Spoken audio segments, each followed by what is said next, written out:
Short notice booking at heavyweight as we have the Vanilla Gorilla Chase Sherman taking on the Pitbull Andrei Arlovski. And originally it was supposed to be Sherman against one Parker Porter. Porter out of the fight. In steps American Top Team's former UFC heavyweight champion Andrei the Pitbull Arlovski.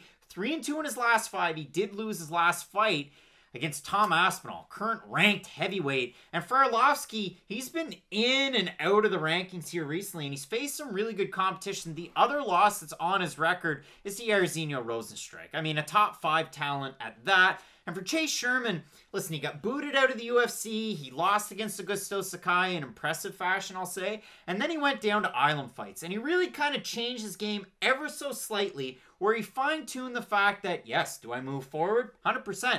He throws long looping shots with a lot of power on the end of them. His main real asset, I would say, is his boxing for sure. We've seen that. He will throw the occasional leg kick. I think that's going to be a big difference maker in this fight because both these guys throw leg kicks. One of them checks them, but they both throw good leg kicks. And for Chase Sherman, really implements a lot of heavy pressure and always pushes forward against his opponents. And if you watched his return to the UFC, little fanfare. I mean, this guy was the gift king over on Twitter. There was Chase Sherman, gift king. There was Elias Theodorou, gift king. One guy's not in the UFC anymore, and the other guy doesn't post gifts. So it's pretty weird how that changed. But for Chase Sherman, one big X factor in this. You can see it on different websites. He's out of American Top Team in D'Iberville, Mississippi. He's out of Jackson Wink previously.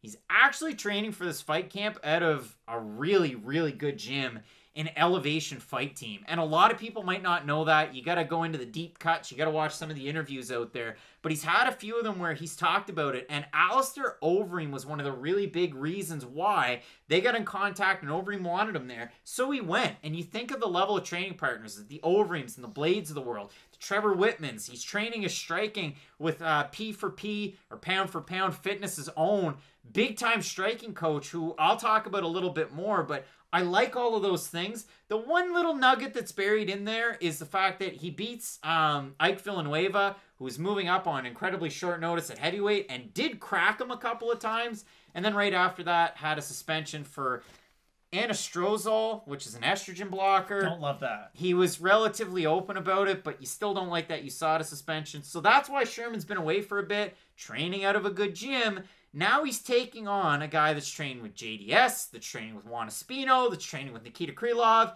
and Andrei Arlovski. And for Arlovski, since he's kind of had that long losing streak, and then he's won some and lost some, but won more than he's lost, he's kind of reinvented his game a little bit to where he throws the leg kicks. He's the guy that checks the leg kicks, and he'll do it early. And the thing for Arlovski is he'll blitz quite a bit until he gets met with resistance, and then he'll stop and he'll kind of box a little bit more classically. So I do like this fight. I think stylistically it's great because Sherman, a lot of pressure, decent boxing, quite a bit of power. For Arlovski, leaves a little bit off of his shots, but he can land really good volume. And we even saw it with the pop, the Tanner Boser fight. And I went back and watched it, and I had to rescore it because I've been on the hill of Boser won that fight. I scored it 29-28 for Arlovski when I watched it last night, and I thought Arlovski won rounds 2 and 3. The blitzes worked great, and he had power in his shots. Okay, so I'm going to agree with a lot of what you said, but just 2 key points. Chase Sherman's not a good boxer, I wouldn't say. Chase Sherman gets hit too much to be considered a good boxer, because this is my problem. If you're going to be considered a good boxer, defensively you need to be very sound as well. And for Sherman, we've seen him be hittable throughout his career, and not really only in the UFC. Even go back to his island fights. He got cracked in those fights, and yes, at heavyweight, anyone can get hit. It's one of those things, but it is a little bit concerning the fact that we have seen Sherman face adversity in a lot of his fights, even when it hasn't been against the upper echelon of competition. But Chase Sherman's got to be the happiest guy in the world right now, doesn't he? He went from fighting Parker Porter, a guy who, let's be honest, just doesn't have the most fanfare in the world, to Andrei Arlovski, former champ, former gatekeeper, former top-tier fighter, but still, Andrei Arlovski, like, getting a win over Andrei Arlovski still means a lot to just kind of like the everyday MMA fan. It's not like you're beating just an unranked heavyweight. There's still a bit of prestige that comes with beating a guy like Andrei Arlovski. So for Sherman, I'm sure we're getting the best version of him, at least on this short notice, if that makes any sense. This is the kind of fight that Chase Sherman can get motivated for, and that he should show up the best version of himself for. Now for Andrei Arlovski, The blitzes are interesting because it will happen between rounds. Sometimes he'll be blitz heavy and some rounds he won't be. Because it is weird. For Arlovski, he's developed into much more of a pressure and volume fighter in the later stage of his career than that really aggressive power punching combination thrower in the earlier stage of his career. And even, I'll say the second run in the UFC after he beat Brendan Schaub by split decision, even that version of Andrei Arlovski was still an aggressive fighter, I would say. It's been after, you know, the Travis Brown win, that's when he started to fall off. After he did lose the fights to Overeem, Stipe, Francis, and Josh Barnett, those are tough guys to fight. And I do feel like that losing streak was really held against Andrei Arlovski in kind of a disrespectful manner because people were like, oh, he's completely shot. But when you look at the fighters we lost to, well, you get knocked out by Francis. I don't know if you know this, Craig, but a lot of people get knocked out by Francis and Ngannou. It's just, Arlovski's had a very strange second half of his career because I wouldn't even say it's the second half. This is like the fifth rendition of Arlovski that we've really gotten.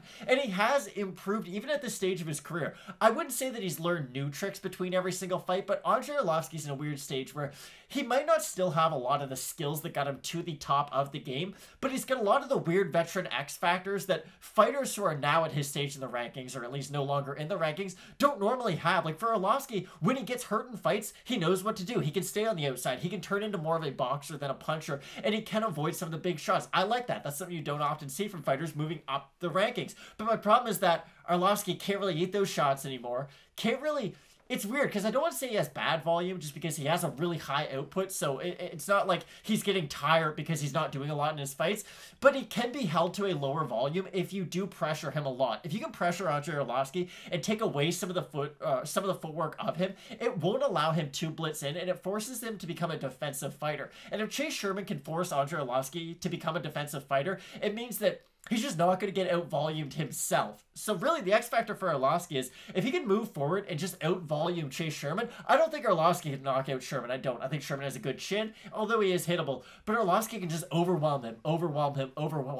And on the flip side, if Sherman can hit him with some of those leg kicks, I know Arlovski checks them, and good job breaking that down, because that's one of the things I was going to mention. I was going to be like, they both throw leg kicks, but only one's good defensively. But Arlovski, yeah, it's weird, because he has all these veteran X factors right now, but he doesn't really have a lot of the skills that really were developed to get him those X factors in the first place. So this is a really interesting matchup, and I think this is a crossroads fight more than any other on this card. 100%. I mean, looking at it for Sherman, I talked about it, but Coach Justin Houghton is the coach, former Glory fighter, striking coach with elevation, but he's the P4P, or pound for pound guy. And listen, we've had fighters from that gym that are competing on this card. Loopy Godinez is somebody that trains there. We've seen Tisha Torres kind of between the two of them. And for Chase Sherman, again, let's see what he comes out with. I'm really excited to see what version of Chase Sherman we get, because by and large, it's been pretty much the same version every single fight in, fight out. Against Villanueva, you had to expect, listen, the guy was a former champion from another organization, multiple different weight classes. He'd taken a fight not that long ago at middleweight, and he was coming up at heavyweight. He was like 223 with quite a bit of pudge to him. And listen, he was able to crack Sherman, but a big difference maker in that one was the leg kicks to Sherman early on. So it'll be interesting to see what he can kind of bring together for Arlovski. And for Arlovski, I look at the last three fights, and that's where it's interesting. So breakdown 2020. He fights teammate Felipe Lins, and he beats him. Lins looked bad. Awful. Like, looked really bad. He fights Tanner Boser, and that's where I want to break it down. There's the Boser fight, and there's the Aspinall fight. Are they the same fighter? No, and they fight very differently. But in the fight against Boser, Andrei Arlovski threw under 10 strikes in the first round. He didn't throw hardly anything. He got leg kicked, what have you. Boser won the first round. Second round is when the blitzing started, when the striking started from Arlovski. He was able to crack Boser at the end of the first round with one clean right hand, and that was when it was like, okay, I can strike with this guy, and now I'm going to start to do it. Second round, he did well. Third round, he did really well. And then he goes in the Aspinall fight, and it was right off the bat. Pressure, and he went and blitzed, and he got caught by Aspinall, and then he stopped blitzing. Okay, again. This is the only thing I'm going to throw in. It's not just about the blitzing. Tom Aspinall's a lot better than Tanner Boser, and he's a much more well-rounded and a much more technical striker than Tanner Boser. That's my problem. Different striker. Much more technical. It's not really close when it comes to the boxing, because the thing that Aspinall can do is, when he gets on the inside of your punches, he's really good at how far away he is when he lands his shots. The problem that Boser was landing into was, when he was eating the shots, he wasn't balanced in the fight, and that's what made it look like he was getting rocked. I don't really think it was Arlovski rocking Tanner Boser with the might of his punches. I think a lot of it had to do with the footwork of Arlovski, kind of confusing Tanner Boser, and I do think Arlovski can kind of replicate that similar game plan against a fighter like Chase Sherman. If we look at one last stat, total average career fight time for Andrei Arlovski, 8 minutes and 46 seconds.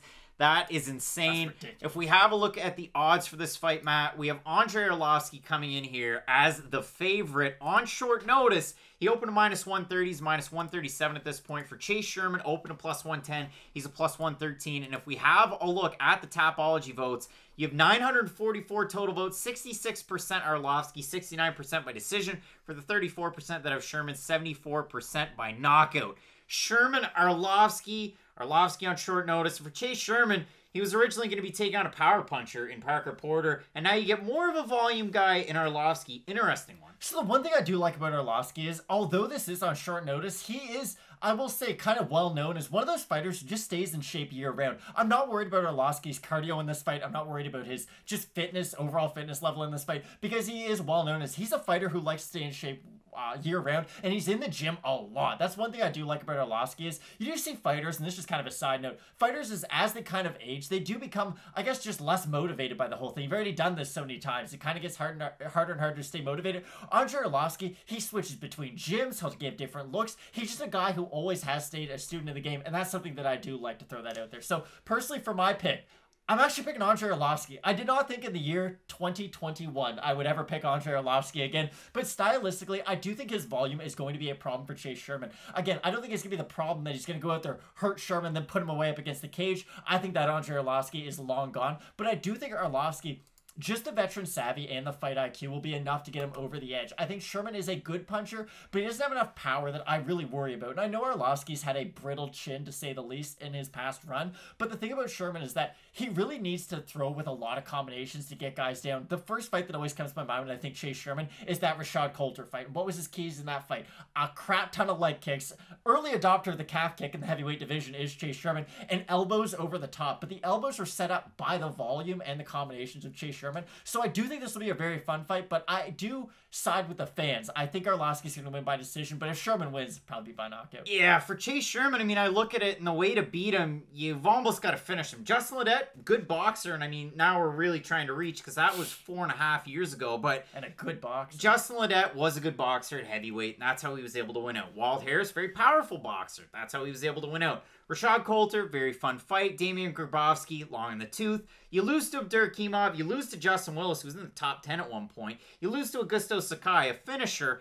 Okay, that's going to happen. And then he gets booted out of the UFC. For me, Chase Sherman, if he's able to land the leg kicks, and Arlovski will check it early, and if he checks it, that usually almost stops the leg kick from a lot of fighters. Bozer was one of the few that would keep throwing it, but that's Bozer's MO. He's volume heavy and kick heavy. That's where I go with the difference of opinion on the Aspinall-Bozer. It's just the way that they fight. Aspinall is very much a boxer. Bozer's very much of a kickboxer. But that's neither here nor there. For Chase Sherman, I like the volume. And the weird thing with Sherman, if you look at the numbers, and you got to take them with a grain of salt based on competition, but his output and the level that he gets hit a lot. But compared to what Arlovski throws, Arlovski doesn't throw as much as the guys that are really tagging Sherman. That could definitely happen in this one, where, again, Arlovski has adopted a volume-heavy style at the end. But I think if Sherman pressure, and if he's able to land some clean, hard shots, it's going to be a tough night for Arlovski behind the two black lines. That's usually, if you're going to beat him, that's the way to do it. I'm going to go with the underdog Chase Sherman here. You're going to go with the favorite Andrei Arlovski. It's just tough to finish Arlovski, and I know that's been the narrative of, oh, Arlovski doesn't have a chin. The guys who are finishing him are the Tom Aspinalls, the Jairzinho running into him for